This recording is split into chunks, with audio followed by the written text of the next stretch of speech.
Hi there, it's Glenn here. In a previous video I discussed with you how article directories works, and SLOBS takes advantage of the quality control these article directories provide.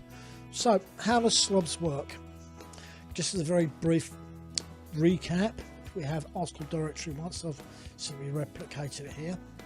And we have various people writing into the article directories, and their quality control system only allows high quality articles to be published in their system.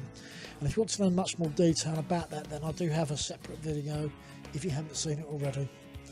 So these people write their articles, which is then authorized by a specific article directory, and that is then emailed to us for our SLOBS system. Now sometimes that's a complete article, sometimes it's just a listing of all the new fresh articles. And that's the same for all the article directories that can work with a SLOBS system. So how does SLOBS work? Well, once the articles have been received in our email system, in our Gmail account, which I will go into much more detail in another video, we have various triggers. We have filters 1 to 5, and those filters are triggered upon specific phrases or keywords within the body of the email. So an email comes in with, say, payday loans, for example, and that triggers filter 1. Filter 1 then lines it up for Q1. Then maybe one comes payday advance, and that triggers filter 2.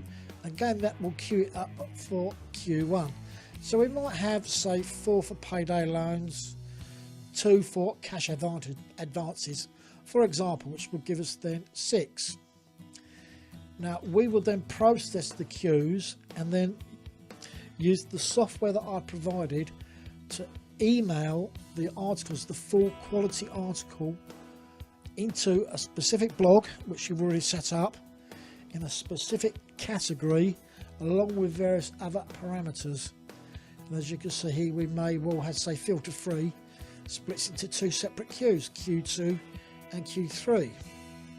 So Q2 would receive 4 articles, Q3 is fed by filter 3 and also filter 4. So we would then have 5 articles. We have the 4 articles from filter 3 and the final 1 article from filter 4, giving us 5.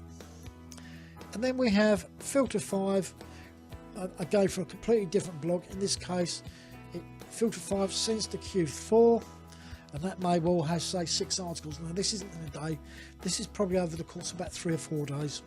We don't want too many articles in our blog straight away. So that's the equivalent of is having several guest bloggers writing for your blog. So you might have, in fact this is a very simplistic view, you'll usually have dozens and dozens of people writing in any one niche, which can be considered as guest authors to your blog. And we know that you don't have to read the articles if you do not want to, because we know they're going to be well written with good grammar and good spelling, etc., because after all they did come from the article directories. So that is in a nutshell how SLOBS works, and forthcoming videos are going into much more details about this. So I hope you found this interesting, I hope you found it useful. This is Glenn signing off.